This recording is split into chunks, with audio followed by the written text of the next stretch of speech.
35 of God's chain of events. Moving on to the 11th chapter of Joshua, starting at the first verse.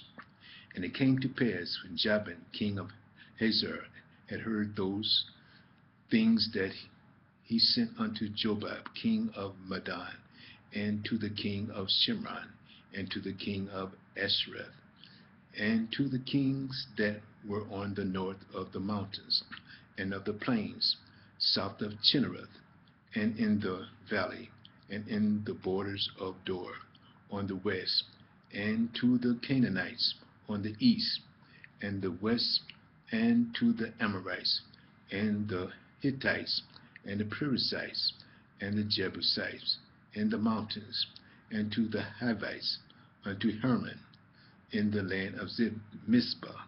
And they went out, they all their hosts with them, much people, even as the sand that is upon the seashore, a multitude, in multitude, with horses and chariots, very many. When all these kings were met together, they came and pitched together at the waters of Meron to fight against Israel.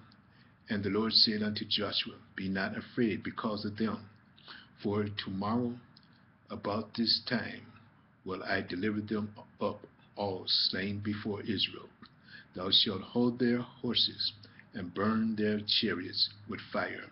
So Joshua came all the people of war with him against them by the waters of Meron suddenly, and they fell upon them, and the Lord delivered them in the hand of Israel, who smote them and chased them unto the great Zidon, and unto Mesopotamiah, and unto the valley of Mizpah, eastward, and they smote them until they left them none remaining. And Joshua did unto them as the Lord bade him. He hold their horses, meaning to bend the back leg of their horses backwards, continuing, and burnt their chariots with fire. And Joshua at that time turned back and took Hazor, and smote the king thereof with the sword. For Hazor before time was the head of all those kingdoms. And they smote all the souls that were therein with the edge of the sword, utterly destroying them. There was not any left to breathe. And he burnt Hazor with fire, and all the cities of those kings, and all the kings of them did Joshua take and smote them with the edge of the sword. And he utterly destroyed them, as Moses, the servant of the Lord, commanded. But as for the cities that stood still in their strength, Israel took for a prey unto themselves. But every man they smote with the edge of the sword until they had destroyed them. Neither left they any to breathe, as the Lord commanded Moses, his servant. So did Moses command Joshua, and so did Joshua. He left nothing undone of all that the Lord commanded Moses. So Joshua took all the land, the hills, and all the south country, and all the land of Goshen, and the valley and the plain, and the mountains of Israel, and the valley of the same, even from Mount Halak that goeth up to Seir, even unto Belgad, in the valley of Lebanon, under Mount Hermon. And all their kings he took and smote them and slew them. And Joshua made war a long time with all those kings. There was not a city that made peace with the children of Israel, save the Hivites and inhabitants of Gibeon. All others they took in battle, for it was of the Lord to harden their hearts, that they should come against Israel in battle, that he might destroy them utterly, and that they might have no favor, but that he might destroy them as the Lord commanded Moses.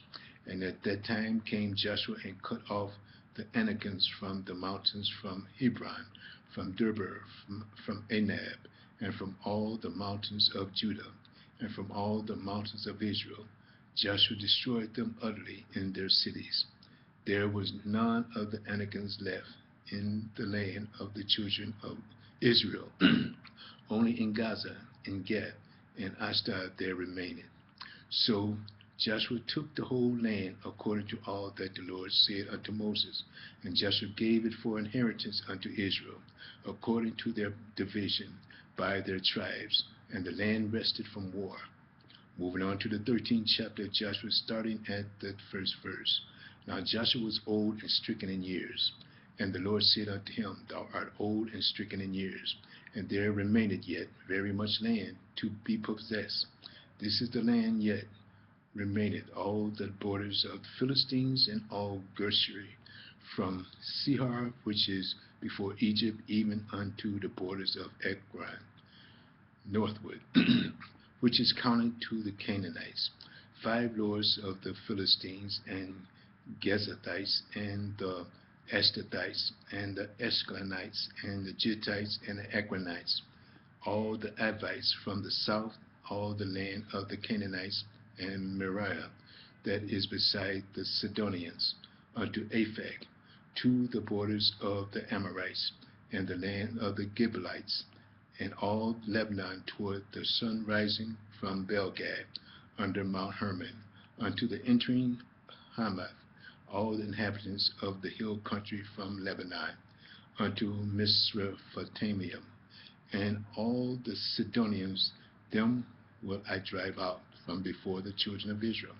Only divide thou it by lot unto the Israelites for an inheritance, as I have commanded thee.